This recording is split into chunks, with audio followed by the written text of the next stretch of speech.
Graça e paz, amados, bem-vindos ao nosso encontro semanal. O título da lição de hoje é O Exílio de Davi.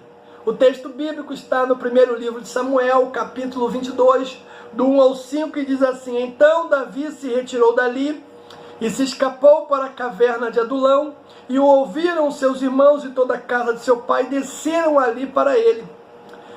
E juntou-se a ele todo homem que se achava em aperto, e todo homem endividado, e todo homem de espírito desgostoso.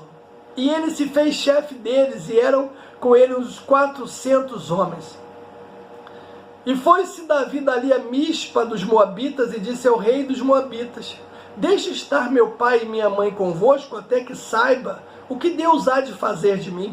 E trouxeram-os perante o rei dos Moabitas, e ficaram com ele todos os dias que Davi esteve no lugar forte. Porém, o profeta Gade disse a Davi: Não fiques naquele lugar forte, vai, entra na terra de Judá.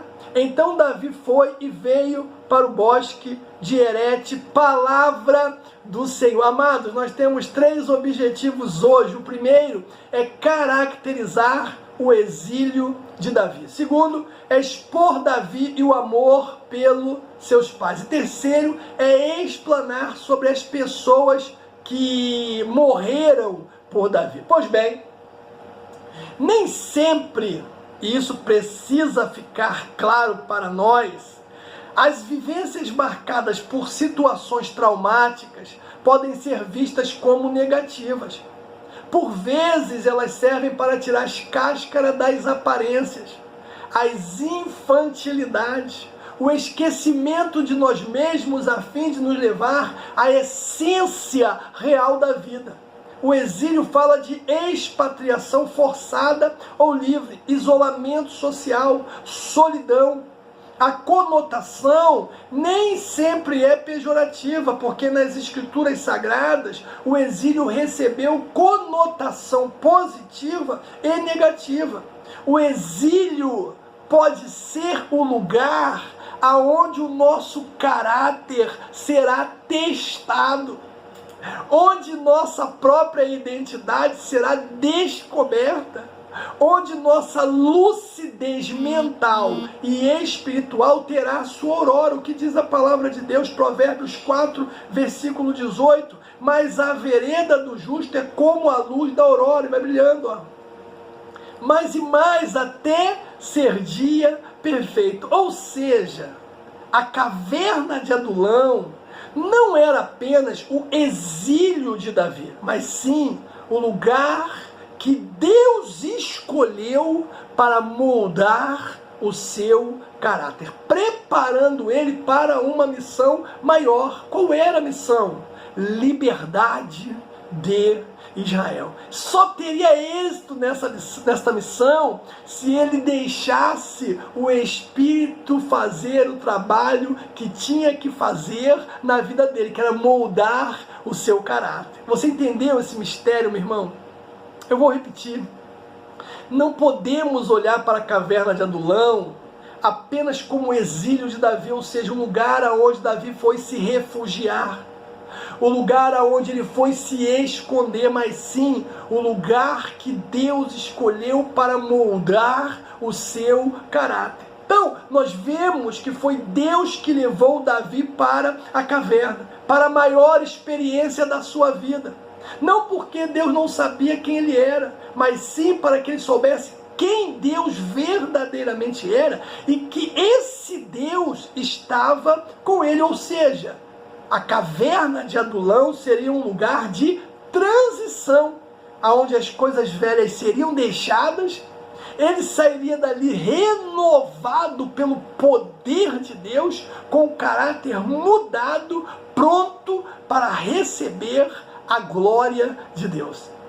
Quando Deus, amados, nos leva às cavernas da vida, Ele quer nos ensinar a depender única e exclusivamente dEle, não mais com razões humanas ou força própria, mas sim com o alimento do pão que cai do céu. Porque não é mais você que planta, queridos. Não se engane.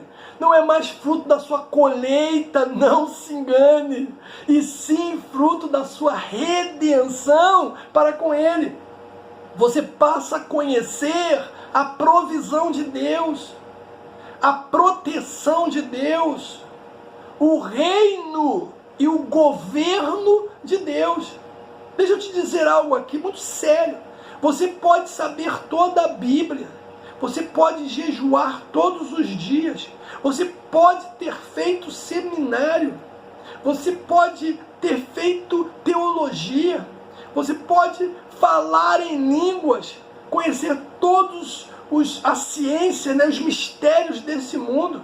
Não adianta nada se você não tiver uma vida transformada, praticando os princípios de Deus. Sabe por quê? Porque até o diabo sabe muito mais do que nós. A diferença é que nós vivemos uma paternidade, um reino e uma intimidade com Deus que o diabo não quis se submeter. Por isso, muitas vezes, Deus nos leva à caverna de Adulão. E a pergunta é, você está preparado? E eu espero sinceramente que a sua resposta ela seja assim. Sabe por quê? Deus não quer um povo só com informações ou vivendo uma religiosidade, amados. Ele quer sim um povo transformado, um povo que deixou os seus erros, deixou os seus pecados e se tornou imagem e semelhança do Criador. Aí nós temos o primeiro ponto da nossa lição, que é as características do exílio de Davi.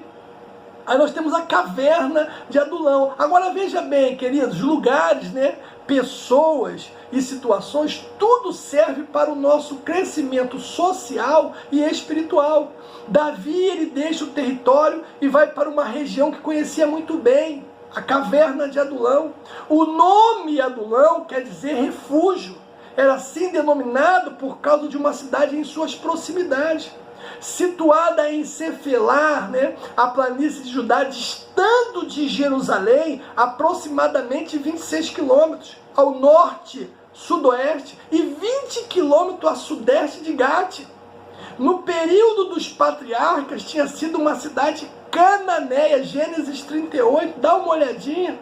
E na época das batalhas de Josué, quando da ocupação da terra, ela foi capturada, Josué capítulo 12. Houve fatos importantes na caverna de Adulão. Ali ela foi fortificada por Roboão, 2 Crônicas 11. Depois do cativeiro foi reocupada pelos filhos de Josá. Neemias 11. A sua existência foi comprovada nos dias do profeta Miqueias. Olha aí, Miqueias 1, versículo 15. E hoje ela é chamada Aide El Mar. Aí nós temos o outro ponto da nossa lição. Os exilados da caverna de Adulão. Porque o texto que nós lemos diz que muitos se dirigiam para ali a fim de fazer companhia a Davi. Primeiro, seus irmãos e toda a casa do seu pai, né, posto que estavam ameaçados pelo rei Saul devido à ligação que tinham com Davi. Outros que foram à procura de Davi na caverna eram homens que se encontravam em dificuldade. E é interessante porque sempre vem aquela pergunta na nossa mente, né, como Davi conseguiu firmar sua liderança nessas condições? Na verdade, não foi apenas uma ação dele, né? Todos os que se juntaram a ele estavam ansiosos por uma existência mais favorável. Davi treinou esse grupo, aparentemente sem sucesso, obteve êxito porque todos ali buscavam uma vida melhor, tinham os mesmos ideais e, sendo assim, mantiveram-se fiéis a Davi, fazendo de tudo pelo seu líder, segundo Samuel capítulo 23.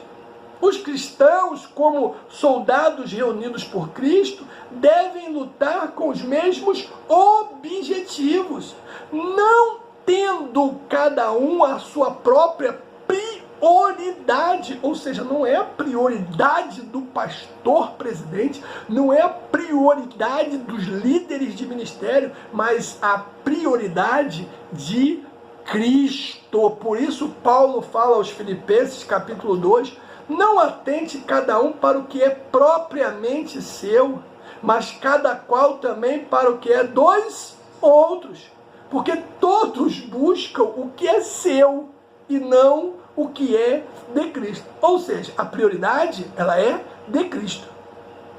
A prioridade, ela é de Cristo. E se esse for o Espírito, meu irmão, Deus dará sucesso e crescimento saudável à obra. Aí nós temos o outro ponto, que fala o simbolismo, né, da caverna de Adulão. Cara, por incrível que pareça, foi ali que os dons de Davi como líder foram postos em prática. Ele treinou e preparou 400 homens para lutar dia a dia, e não demorou para que esse número subisse para 600. Isso quer dizer que todos quantos vinham ter com ele não eram rejeitados. Davi é o modelo de líder que recebe homens angustiados pela vida para torná-los capazes para o serviço. A grande lição de Davi para esses homens é que os que desejassem reinar com ele deveria aprender a sofrer com ele, visando sempre o reino de Deus. Ah, meu irmão, no simbolismo espiritual, podemos comparar Davi a Cristo. O nosso Senhor se dirigiu aos miseráveis, aos cansados, aos oprimidos, aos amargurados, aos publicanos e aos pecadores. E detalhe, todos foram transformados pelo seu poder e passaram a fazer parte do seu reino. Olha Mateus 11, olha Lucas 15, olha Mateus 22, meu irmão.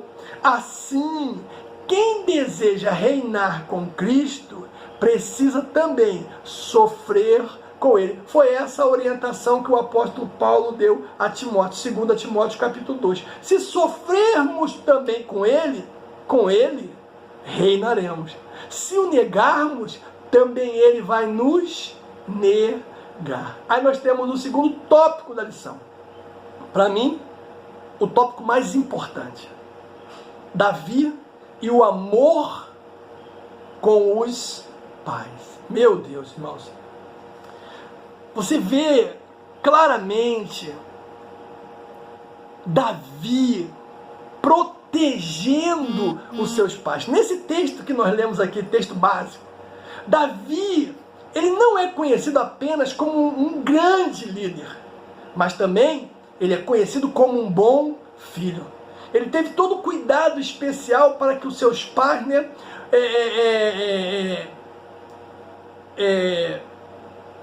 não fossem prejudicados por Saul. O texto que nós lemos diz que ele vai até Moabe, porque ele sabe que eles precisavam de um lugar seguro para habitar, e desse modo estavam também, né, se afastando do território de Saul. E há um propósito especial em Davi procurar Moabe. Diversos escritores afirmam que isso se deve aos laços familiares através de Ruth, que era avó moabita de Jessé, pai de Davi. A inclusão de Mispa deve-se ao fato de ser esta cidade real de Moabe.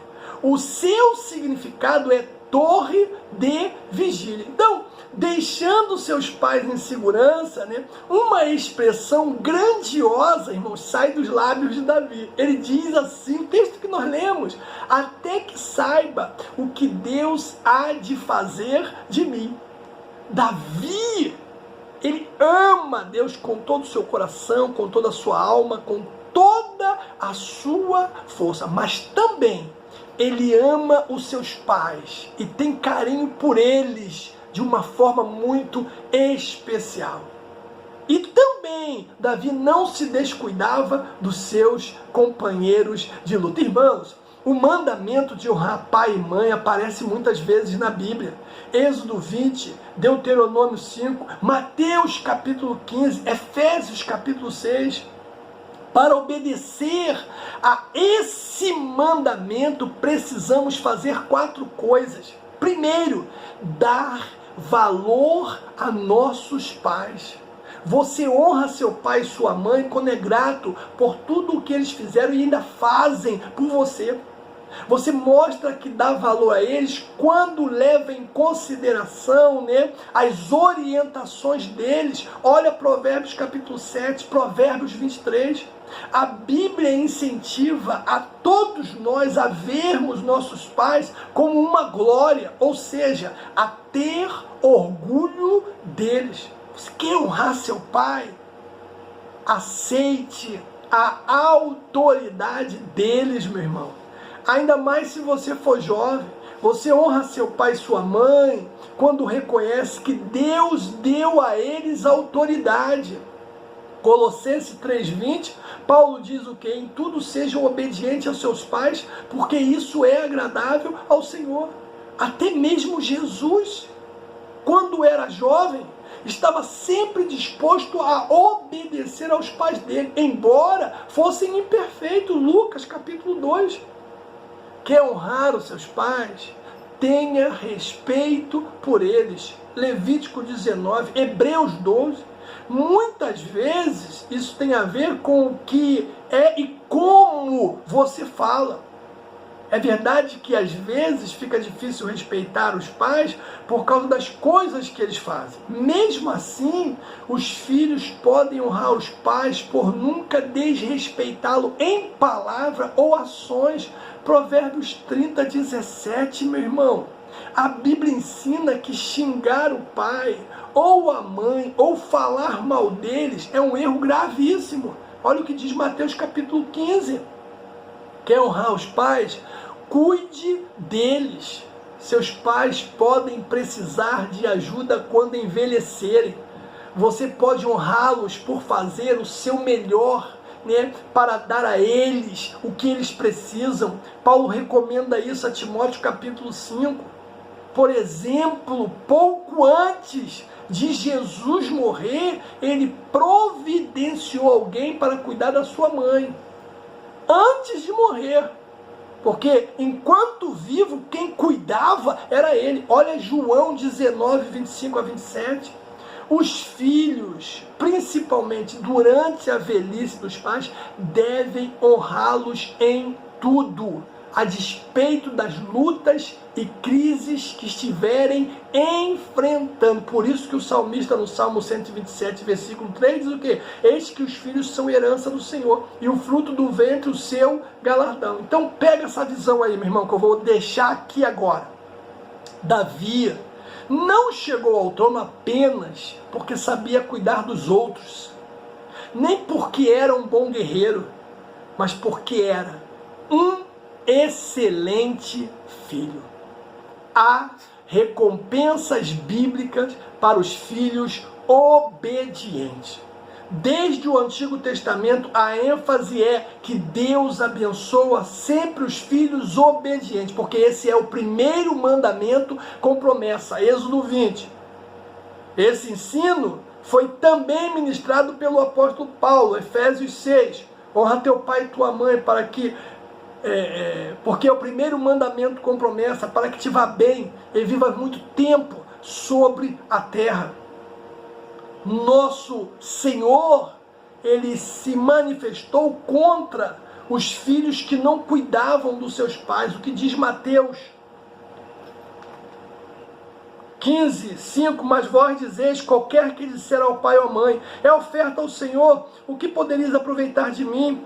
Esse não precisa honrar nem pai nem sua mãe, e assim invalidar-te pela vossa tradição o mandamento de Deus. Hipócritas, bem profetizou Isaías a vosso respeito, ou seja, tais filhos, simuladamente e mentirosamente, dedicavam a Deus todos os seus bens para não honrarem nem sustentarem os seus pais, quebrando assim o mandamento de Deus.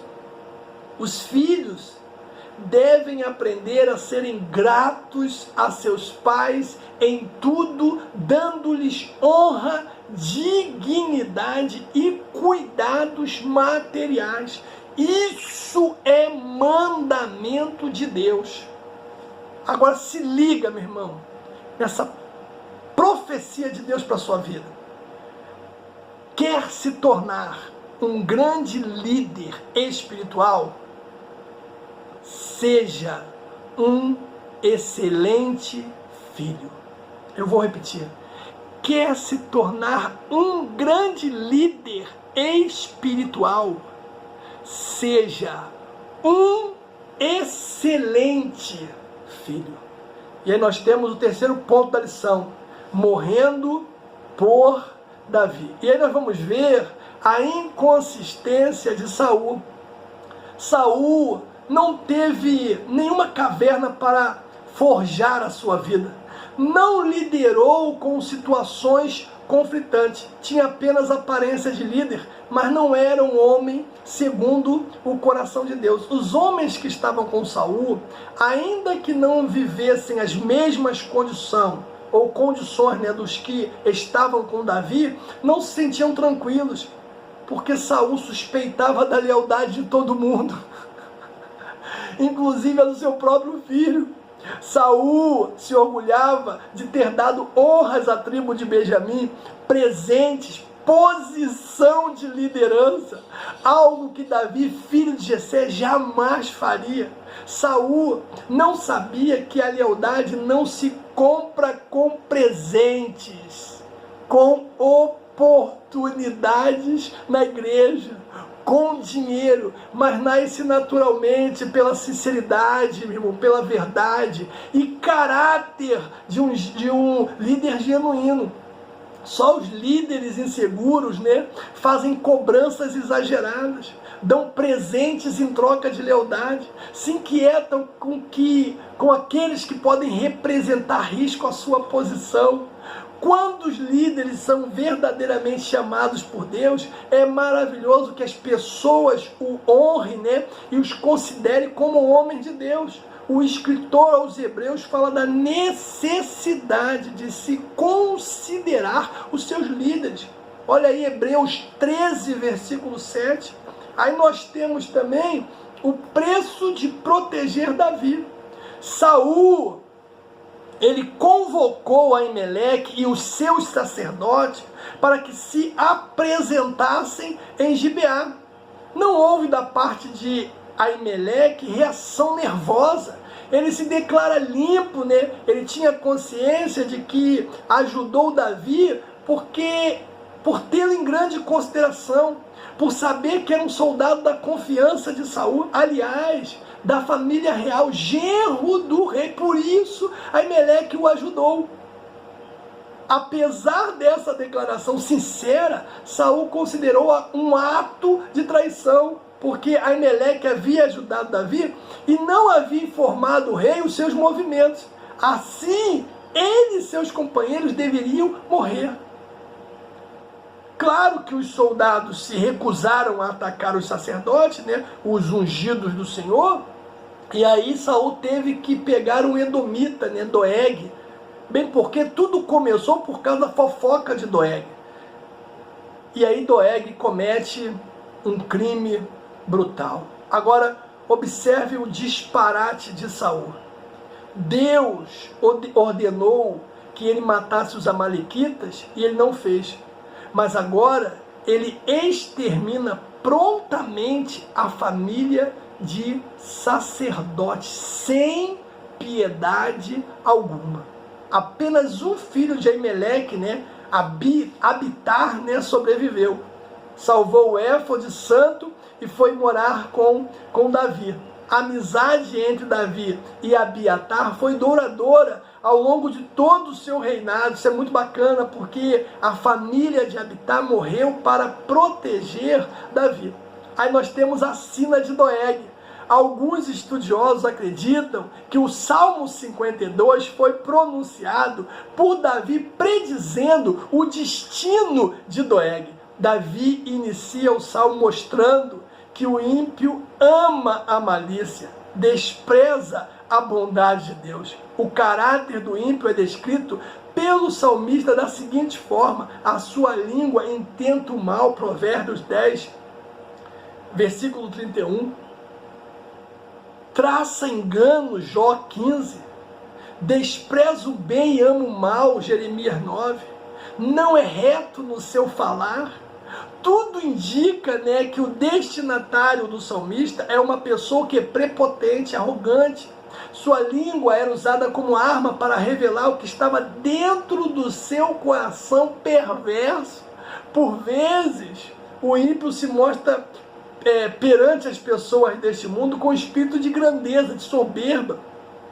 Busca sempre ser reconhecido, se apresenta como poderoso, porém a palavra diz que as suas obras são perversas. E o salmista, ele deixa claro que Deus punirá esse ímpio arrogante. E note que isso será feito de modo poderoso. E pode ser visto pela presença dos seguintes verbos bíblicos: é destruir, arrancar, é arrebatar, desarraigar.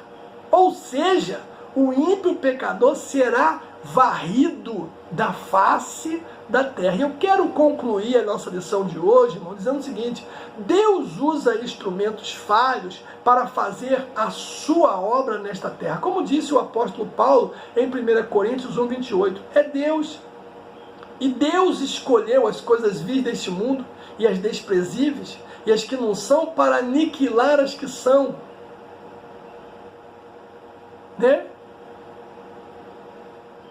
E Deus escolheu as coisas vis desse mundo, as desprezíveis e as que não são, para aniquilar as que são. Antes, porém, esses instrumentos devem ser trabalhados, forjados pelo auxílio do Espírito Santo, a fim de que sejam vasos de honra no trabalho do Senhor. Que Deus te abençoe e até o próximo encontro.